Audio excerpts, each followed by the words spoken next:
Welcome back to another edition of All Ball Chicago on the Bleav Network. I am your co-host, Robert Bobby Reed, and I got the legend, the MVP veteran, Chicago host, Marcus Liberty on the line. What's up, Marcus? You know I got to do that finger roll, man. I don't know. Flick that thing up. You know. What's up? Yeah, a lot of people, you got to be from Chicago to know about my finger roll. You don't know about it. Actually, this is it on my shirt right here. This is it on my shirt. You know, That's you? Yeah, that's me, man. That's that patented move, you know. All right. But yeah, man. I'm happy to be here today, man. You know, with all this stuff going on, Bob, around the world, man, and sometimes you just need to reflect on some things, man, and be grateful and thankful that you are here today, man, because some people are not here. And this is real. This is real. There's nothing to be playing around with. You know, they ask you to stay in the house if you can, you know, so they can contain this virus a little bit better.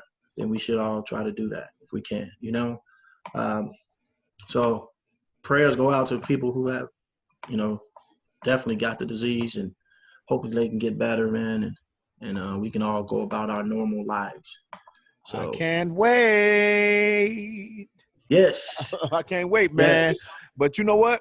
We still got a lot of basketball to talk about. And since we covered the virus the last show, you would want to talk about a special moment that you experienced one time when you was a young buck. You was a big time young buck, and you met the great GOAT. Who was the GOAT that you met that time? You telling me about. I'm gonna let you tell people. Who would you meet? Man, it was in the summer. You know how we have the Pro-Am. I think Chicago probably back then had one of the best Pro-Ams around.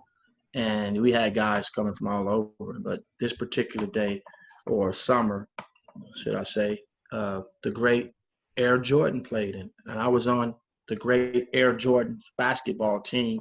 Well, it wasn't his team, but, you know, guys from Chicago had to organize this team, and they actually got the chance to pick. And they picked me on this team. I was the only maybe I was the only high school player on that team. I think because Levertis was already gone. So this might have been 86, 87 going into the summer of my senior year. So, yeah, and Levertis Robinson was playing on it, but he was already, you know, in college. So I was the only high school player playing amongst these college elite players and these NBA players. It was Terry Cummings, Michael Jordan, Craig Hodges, just to name a few, right? And I remember, you know, Michael Jordan doing this thing, and we probably was up by 20 points, you know, on his team. And it was hot. It was hot. It was playing on the south side. It was hot literally in there, because I remember the Pro-Ams used to be hot. Yeah. It was at Illinois Institute of Technology right on State Street. And I can remember, man, like Mike was like, put Liberty in for me. So he's telling the coach, no, put Liberty in for me. And I'm like saying to myself, I'm about to go in for Michael Air Jordan, right? That's crazy. So I'm like, man, I'm going in and I'm doing my thing out there. So Mike, I guess evidently Mike, you know, saw me or heard about me, you know, so I'm doing my thing out on the court. And after the game, I remember, and he's like, man, tell Liberty come here. Michael had a locker room to himself. You know, he was in a room by Mike had his own locker room and all that money in his pocket. So he had his own side, and we were all on one other side. And so he's like, you know, tell Liberty come here for a minute. So I go over there. So I'm seeing him write stuff down on a piece of paper. So I'm like, man, you know, maybe he's going to give me some pointers or something. That's what I'm saying to myself. And so he hands me the paper, man, and I look at it. I'm like, these are digits, these numbers, you know. And then I was like, you know, I'm looking down, and he knows what I'm thinking. Like, well, why are you giving me this?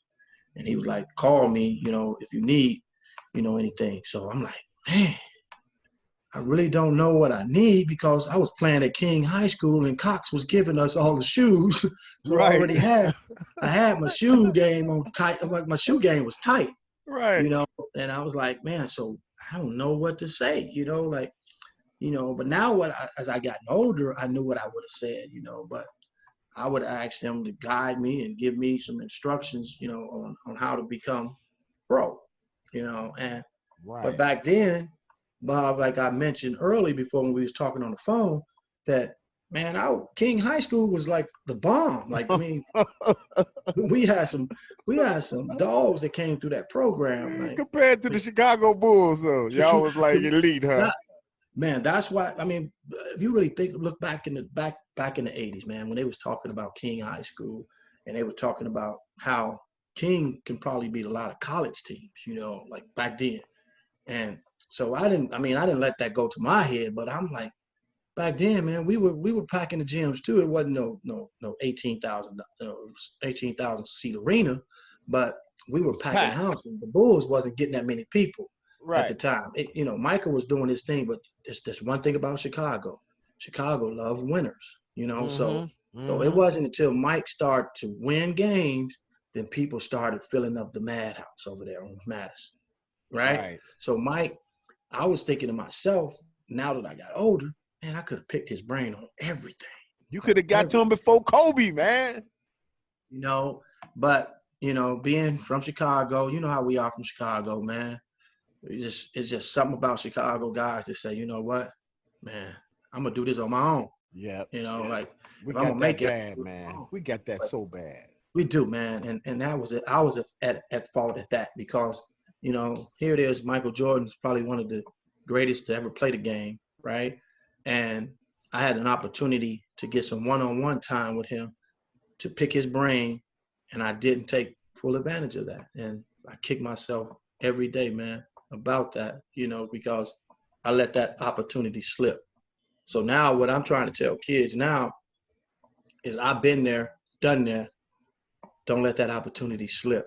If you got some things you need to ask them.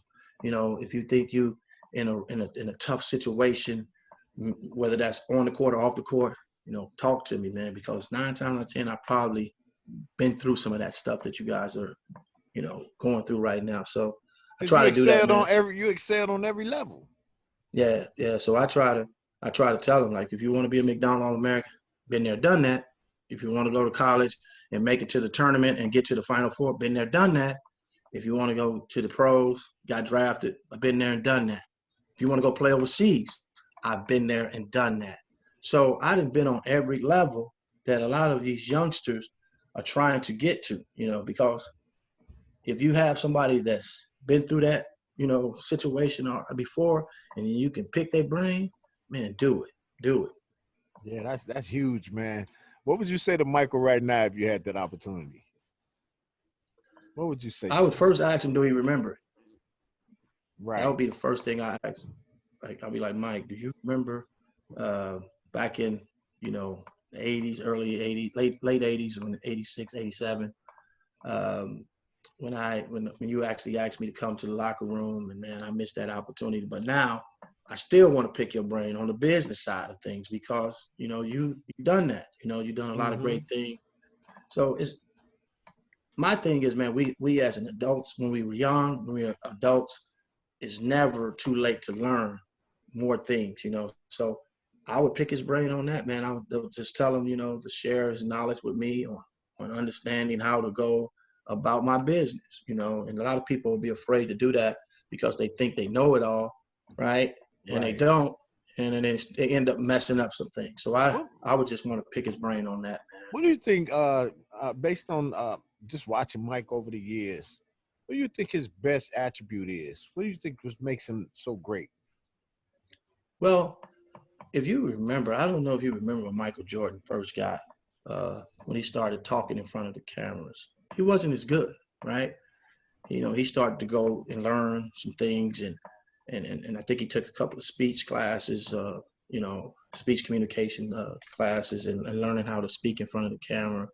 Because a lot of kids we don't know. I mean, so he Mm-hmm. did that, and he did it behind closed doors. People didn't really know about it. I mean, we all need that. Some people need that to understand how to communicate on television, and Michael Jordan did that. So he did that part, right? And I think Mm-hmm. his biggest thing, man, now is knowing and understanding how to put people together because you got to think about this, man. When he first got to Chicago and he was the man, it was him shooting the ball pretty much every time. Mm-hmm. Scottie Mm-hmm. Pippen and Horace Grant and and Bill Cartwright and John Paxton and all these guys started to form around him, he understood how team works. Right. Right. I'm not saying he didn't understand it, because he did play for the great Dean Smith Right. at North Carolina, who was the mastermind of creating, plays and getting people to play together. So he was the master with that. So I'm not saying Michael didn't know that, but when you get to the NBA, it was more of him doing a lot of individual things. I think he learned that he had to trust his teammates. And I think that's what he's doing in his business now. Like, you got to be able to let people do what they're good at. Right. And just delegate. And let that happen. All he need to do is just be able to delegate, right? That's it. I mean, he has the name, he has the star power, so he can get indoors that a lot of people can't get in. Yeah, and how about saying all of them? He can get in all of them. Pretty much. So when you have something like that, which we know, financially, the man is, set. His kids are set, his grandkids are set, his grandkids are set. So the money is not. I don't think the money is an issue with Michael Jordan right now. I think now, if Mike, had an opportunity to reach someone like myself, someone like you, or whatever, and mold us into something, and then we can be connected to that brand of his, of being successful, because look, he grabbed us and he took us up and let us do our thing. So you hear him, Mike? You hear Marcus? Pull us up, man. We want to come with you, man. We got work too. We got work. That goes for anybody too, Bob, who's successful in life, man, who's been doing some great things. Bill Gates. I mean, any one of those type of people, man, that you can learn from, man, because they've been there and done that and did a lot of great things. Man, come back and help the next generation, man. We're the next generation of whatever. I mean, we're doing podcasts, we're doing real estate, we're doing a lot of great things, but we ain't on that top level, So if we can get some knowledge from them guys, man, I think it's only gonna enhance us, man, and make us, and then we're gonna come back and grab somebody. But that's the way it got to go, man. That's definitely the way that it got to go. And it starts with the guys at the top. Yeah, so let's go back to the basketball side. Like, Michael Jordan was doing his thing, right? Michael Jordan probably had somebody mentoring him. I don't know, because we never interviewed Michael Jordan about who mentored you. He probably would say his father, but I'm talking about, NBA guys being that for up-and-coming rookies who coming into the league. I didn't have that, So when I got to the Denver Nuggets, I had a bunch of older players, and they were good players. I'm not saying they weren't good players, but I think if they would have, like, cuffed, put us up under their wings, the young guys, and show them the ropes of how to be an NBA player. I say this a lot, man, to people. You have to show people the way, that you learned, right? And give us some of those do's and don'ts, some of the things that you struggle with. Share that with us, so we can fix it, so we don't have to go down that road. But I had a lot of guys that didn't do that, man, and I was lost. I'm gonna be honest. Do you think that they thought you was a threat? I think so, man. I think so, that a lot of players who played in the NBA, they don't want to show you the ropes, because if you show them the ropes, if they show me the ropes, it's a chance that I can take what they have. You know, and when they do that, they look at it as a threat. And I think if that was me, the shoes on the other foot, that I would have, showed the young fella, look here, man, this is what you need to do, man. Come early to practice, stay late. Make sure you have that relationship with your coach. Make sure you're doing this and that. Make sure you're not hanging out at the nightclub. Make sure you're not, doing this and that. Right. It was like, man, they let me go. Like, go ahead, young fella, do what you got to do. Hey, that's crazy, man, and that's unfortunate, because that mentorship could provide longevity, for a young guy. Because I know it could be lonely out there, man. You all the way out in another state. You 21 years old. You ain't got no friends really on the team, really. So I mean, you can really get into some tough situation out there like that. Yeah, and you got to think, born and raised in Chicago. Went to high school in Chicago, went to college in the state of Illinois, and then I get a chance to play in the NBA, get drafted, and I'm going to a whole nother state. That's crazy. And doing something I love. But Denver, though, that was far, man. It was. But I always say this to kids, man. When you're trying to do stuff, man, and you want to be successful, man, you have to have a plan, right? And then you have to understand how you're going to master that plan, or how you're going to make that plan, work. How you're going Right. to better that, yourself. And it was times, Bob. My plan was, I know we talked about Mike, but now we talking about Mark. Now we talking about me now, right? Right. So when I was in high school, my high school coach said, "I'm gonna help you become the number one player in the country." Cool, let's do it. I'm ready. I got the plan. I'm out there in the gym. I'm working out. I'm doing my thing. Right now, it's time for me to go to college. Man, doing my thing, and I got all these colleges, after me. So I'm like, okay, I check that off. Right. So I'm doing my thing. So now I get to the college. Boom, man, let's get to the Final Four. Let's actually win the championship. So my goal was to win the championship. All our goals was trying to win the championship. So that's another one. We almost made it happen, but we got to the Final Four. We lost. So be it. But that was one of my goals, to try to get there, right? My other goal was I want to be an NBA player. Boom, cool. I made it. Now, where else can you go? Right. So Other than my create more goals. right. So my goal was to make it to the NBA. And this is like, you got to listen. You got to hear me, guys. Our listeners, hear me. So when you have that plan, or you say, I want to make it somewhere, wherever it may be, whatever you're trying to do, you got to have a plan on that now. So I made it to the NBA.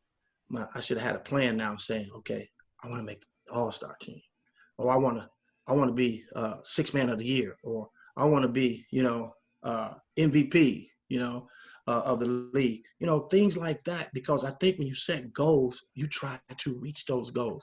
Or when you have a plan, you try to let that plan work.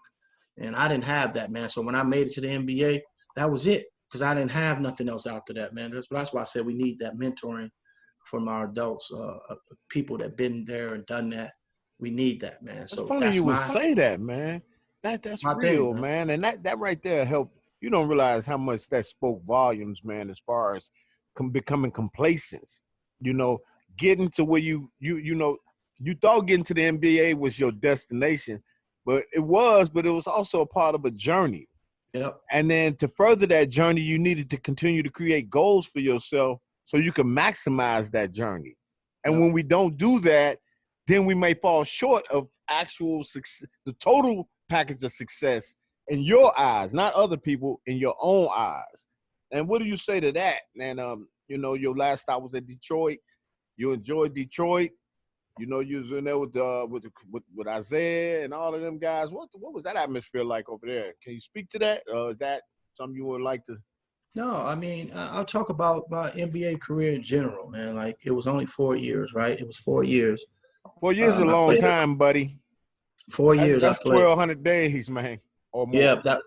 to you, but I'm still young. So came in at 24, left out at 25. So that's a young, young man. So I You came in at 21 and left at 25. yeah, Okay. yeah. So it was hard, man. Trying to figure out things, because you gotta understand, when you have coaches, your coaches are your leaders, of the team. So I had three different coaches, man, when I first got in the league. 3 Wow. years. 3 years, three different coaches, so it's hard to understand, the game, and also hard to understand the NBA if you got that many coaches in 3 years, because now you got to pick up different philosophies from what these coaches are bringing to the table. So when you think you figured out one, then another one comes, and now you got to understand his philosophy. Then another one comes. So it's like, man, is it ever going to get better when I just have one and I'm stable? It's like, it's like a marriage. If you constantly moving around and cheating on your significant other, man, it's hard for you to be stable. Like you Right. don't understand what's going on, until you actually get stable with your partner and say, this is what I'm supposed to be doing. I'm supposed to be a provider. I'm supposed to help you and do that, right? So if you're not doing that, it's going to be hard for you to understand what life is really all about. And I didn't understand what the NBA game was all about, because I was never really stable, with the coaches, so it kind of threw a curveball on me. So played 3 years, man. Had an opportunity to play with some great basketball players: Walter Davis, Orlando Ward, Jerome Lane, Just to name a few. And then I got an opportunity to go to Detroit, when Detroit Pistons still had the great Isaiah Thomas. And draws too, right? Yeah, and, Mark Aguirre, right? and Mark and Joe Dumars. Joe Dumars was still there. Bill Lambier was still there. So I got an Was opportunity. Rodman still there? Rodman wasn't there. Actually, Mark was on his way out too. Mark wasn't there either. But I had Terry Mills. Terry Mills, who became a good player for Detroit, the Pistons. So I got to a new situation, but it was one of those situations where I was trying to understand, like, who's running this team? Is it the coach or is it the players? Who was the coach over there when you got there? Don Chaney. Don Chaney used to be used to be with the Rockets back in the day. Right. So he was the coach. So I can remember a practice, man. Like, I'm talking about, we about to get down, right? So I walk in through the locker room. Through the front door, and we was practicing at a college because everybody didn't have their own practice facilities back then. So we was practicing at Oakland, actually, at Oakland University School in Michigan. So we was practicing there, and I remember walking through the door, and I'm like, man, Joe Dumars, he don't look like he's gonna practice today. So I stopped by him. I wasn't afraid to talk to these guys, man. Like, some people look at him like, man, I ain't saying nothing to him, man. And I would joke around with him, talk to him. So I was like, Joe, you're not playing today? You're not practicing today? He said, no, man. I said, I started laughing like, what do you mean, no, man? He said, when I had these shoes on, these particular shoes I put on, he know I'm not practicing. I started laughing. I said, oh, you got it like that? So it's no verbal communication. It's just they know once you show up in these shoes that you're not getting down. I'm laughing to myself. I didn't laugh in front of him. I'm laughing. That's crazy. Man, I started telling everybody back home, like, I said, man, you wouldn't believe what just happened, man. I'm like, after practice, I was like, man, you wouldn't believe, man. Joe Dumars said, man, if I wear a certain pair of shoes, I don't practice. So the coach automatically know. So the coach actually got to look at Joe when he walks in. Oh, let me see what he got on his feet, Wow. Because, that was kind of funny to me. Now that I look back at it, it's real funny, man. But, I got plenty of stories, man. I remember a story with Isaiah Thomas, him and Lindsey Hunter going at it. Lindsey Hunter was so. Tell us about that story. Tell us that story. You was telling me that. Yeah, man. I remember it was a practice, man. I think it was a young team against the veterans, of course. Isaiah and Joe. Now that's the time Joe didn't play, so that's the same. This is the same time. Crazy, right? This is the same time. So Isaiah Thomas was bringing the ball up the court, doing his thing. But Lindsey Hunter he had so much energy. And he was young. He had long arms. He played good D, and he picked him. He picked Isaiah. That was the first time I really seen Isaiah get picked. Right. I know Lindsey probably hit that ball hard too, because he used to tap it he hard and run it down. Yeah, that's what he did. Right. And he dunked it. And he dunked it. I know he did. Dunked it, right? So we like pumped. We like, yeah, because I'm on his team. So I'm like, yeah. And Isaiah said, I got a foul. So I'm looking at the coach. I'm like, ain't no foul. The coach ain't calling no foul. So there's no foul. Man, Isaiah said, man, F that. I got a foul. Right? Took the ball, went to the free throw, and shot the free throws, man. I'm looking at the coach, and the coach is like, well, he got a foul. I'm like, come on, man. I know Liz was pissed, wasn't he? Man, Lizzie was pissed, man. But that just let me know, man, that, Isaiah Thomas, like, that was his squad. That was his team. That was his city. Magic Johnson, I hear stories about Magic, same thing in L.A. Those guys, man, that's their team, and that's what they do. That somebody told me, like, in the summertime in L.A., Magic Johnson never lost a game, a pickup game. Never. He was it wasn't good. Magic get every call, don't he? That's all right. That's all right.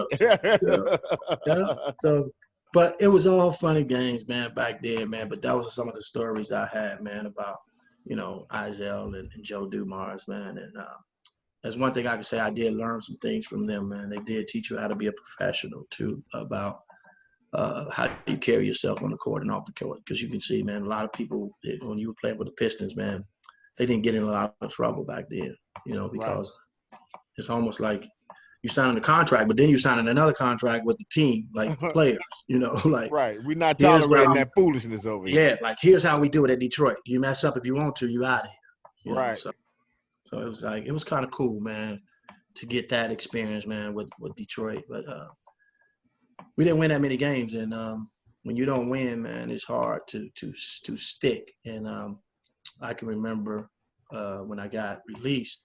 Well, not even really released. They just didn't re-sign me. So, but I kind of figured that because there was rumors going around that they was going to draft Grant Hill. Me and Grant Hill kind of similar as far as play, height and all that. So I kind of knew I was done because they hired Sean Elliott. So Sean Elliott was going to probably back him up. So there's no need for me. So that was my last year in the NBA after that, man. And then I went overseas and played another 6 years, and that was it. Let me ask you this, though, Liv, and you could be totally honest, bro. And I seen you play and I seen Grant Hill. Don't you think you was just as good as Grant Hill? If not, man, I thought I'm gonna tell you, man. I'm gonna keep it real, man. I'm not gonna say too many people was like better than me. That's just not gonna come out of my mouth. Right. But no, I didn't think Grant Hill was better than me. I think Grant Hill had better situations than I did. Right. Like he went to the right college. And suited him, his style of play. So right. So you think about this. When you have guys that was nationally ranked, because I'm pretty sure Grant Hill is the top 5, player in the country, and he picks Duke, and Duke showcased his talent. He becomes a lottery pick. He gets to Detroit Pistons. They're going to play your lottery picks. He shines. He do what he has to do to get his notoriety. Everybody's starting to fall in love with Grant Hill. He's dunking on people. He's got the ball in his hands a lot. So I would say, no, I didn't think he was better than me, but I think his opportunities were greater than mine. Usually how it lines up too, man. It'd be that small little cinch, the dividing line. And like you said, those draft picks, they obligated to play those guys, even if they're not as good as the guys that's on the bench. Yeah. And when you mentioned that, I'm thinking, I saw Grant Hill play and I saw you play. I mean, that's apples and oranges right there, brother. And I love this game, man. I love this game. I love watching when I had the opportunity to watch him play because you could see. So you think about that, Bob. If you get put in the right situations, your confidence grow, right? Because you're doing your thing. You get an opportunity to do your thing, and it makes you feel better and comfortable. Right. And when you feel comfortable, you can go out and do a lot of things. I just never felt that I really got that opportunity to do some of those things, man. And who do I blame? Right. I don't blame anybody, man. I put that on myself. Things didn't line up. It just didn't line up. Like some people be trying to get information like they want me to point fingers. No, man, I made that decision to do whatever happened to me on the way. So it was up to me to take care of business, and I did. Right. Hey, man, you know what? I applaud you for that, man, because very few people would say that. Okay, so this ain't got nothing to do with basketball. This is something. All right. Man, the GOAT is not going back to the New England Patriots, man. Tom Brady is not going back. What are we going to do? The world is going – this has been a tough 2020. So the GOAT is not going back? He said he's not going to go back to the Patriots. I wonder why, Bob. Is it what do you think him and the coach was starting to butt heads or something a little bit? I absolutely think they were, and he's 40, so he's expendable. He's 41, 42 years old. And you know what they do to the old horses? They shoot them. Yeah. Come on, man. They did it to Michael. They did it to Dwayne Wade. I mean, all the old guys get the bad treatment on those teams. And I think it'd be hard for them to understand that they're not getting that royal treatment late in their careers. When in reality, the franchise, they got what they needed out of UTB. 6 titles, man. 6 Super Bowls, bro. And let Montel Griffith tell it they're supposed to have 2 more. He's supposed to have 8. All right. So in other words, you're saying they use you so they can't use you no more, right? So, Yeah, man. but in all honesty, he should retire as a Patriot. I mean, he did all this damage with the Patriots.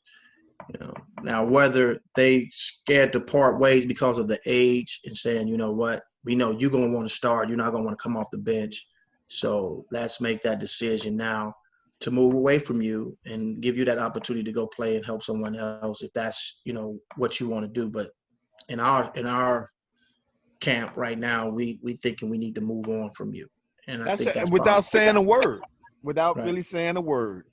Right. Because they didn't Right. want to rock So the boat, I so they mean, didn't come to him at all. And him and his wife Giselle, right. whatever her name is, she probably was like, "They don't even appreciate you, Tom. All the things that you've done." I mean, he the GOAT, man. And I but would go give it to that's Joe facts. Montana. You said that's facts, right? That's facts.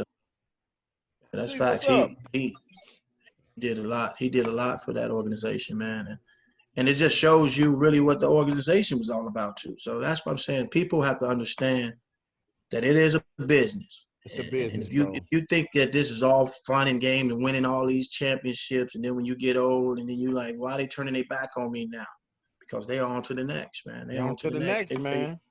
They figure they got what they can get out of you, man. Now it's time for us to figure out and get someone else in here who we can groom and try to get more championships. Right. That's real, man. What we looking like on time, big timer? I know Man, we'll go forever. I know we can, man, but we gotta keep it in that guideline, man.